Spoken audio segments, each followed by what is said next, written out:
Subscribe कीजिए my YouTube channel and press bell icon for latest update.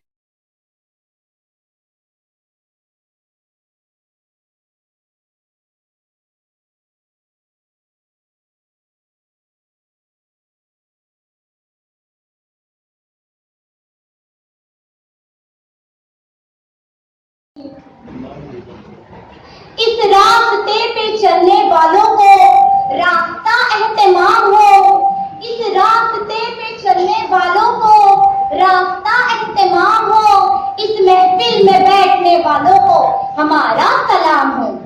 हाज़रीन महफिल, इज्जत मआब जनाब Nasir Ali Sheikh, inspector of Urdu school, आफ्ताब व मेहताब शख्सियत और असातिज़ा इकराम, अस्सलाम वालेकुम व रहमतुल्लाहि व बरकातुहू।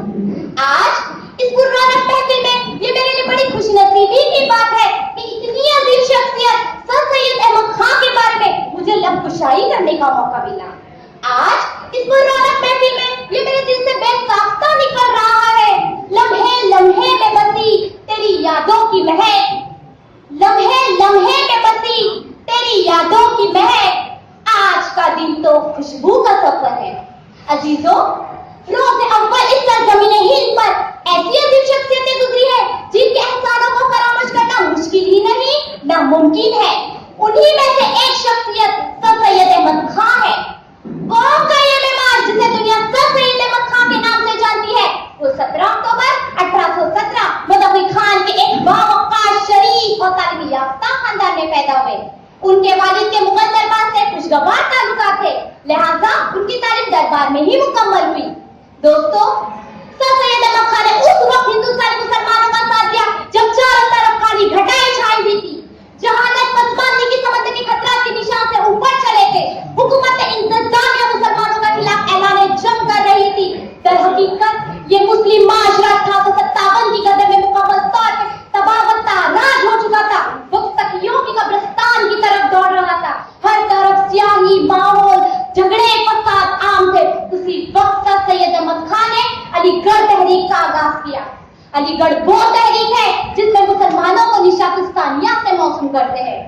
खोला ज़मीं देख, फलक देख, फिजा देख, खोला ज़मीं देख, फलक देख, फिजा देख, मशरिक से उभरते हुए सूरज को जरा देख। मैं जब भी जदीद हिंदुस्तान की तारीख की तरफ नजर डालती हूँ तो एक तरफ राजा राम मोहन राय, ईश्वर चंद विद्यासागर, मदन मोहन मालवीय नजर आते हैं, तो एक तरफ सर सैयद अहमद खां भी नजर आते हैं। सर सैयद अहमद खान ने जो चिराग जलाया था उसकी रोशनी कोने कोने तक मौजूद है। उन्होंने जो पौधा लगाया था वो तनावर दरख्त बन गया है। जब सर सैयद अहमद खान को ये महसूस हुआ कि ये कौम, ये महकूम कौम हाकिम की आंखों में आंखें डालकर बात नहीं करेगी, तो इल्म और तालीम के जरिए उन्होंने अपने आप को आगे बढ़ाया। तलवार से बात नहीं बनेगी, इल्म और तालीम के जरिए बनेगी। तब उन्होंने तहज़ीबुल इखलाक जारी किया ताकि इखलाक के जरिए तालीम की तरबियत हो सके। मैं दे रही हूँ तुझे खुद से इख्तिलाफ का हक, मैं दे रही हूँ तुझे खुद से इख्तिलाफ का हक, ये इख्तिलाफ का हक है, मुखालिफत का नहीं। अकबर याबादी सर सैयद अहमद खान के बड़े मुखालिफ थे।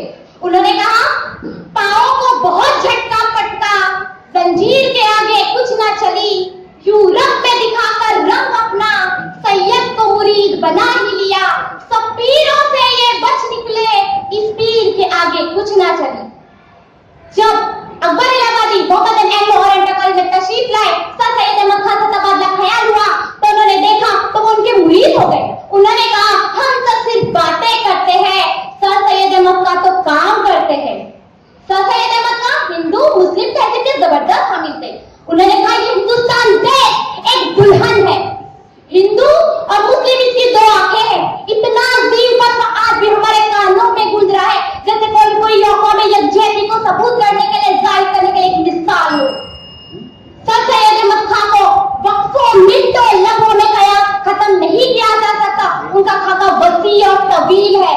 मुझे बड़ी अफसोस के साथ कहना पड़ रहा है, सर सैयद अहमद खान ने तो अपना हक अदा कर दिया, लेकिन हम उनका हक अदा नहीं कर पाए। इसी के साथ मैं अपनी तकरीर का इख्तिताम करती हूँ। कौम मजहब से है, मजहब जो नहीं तुम भी नहीं। कौम मजहब से है, मजहब जो नहीं तुम भी नहीं। جذبے باہم بھی نہیں، محفل انجم بھی نہیں. اللہ حافظ.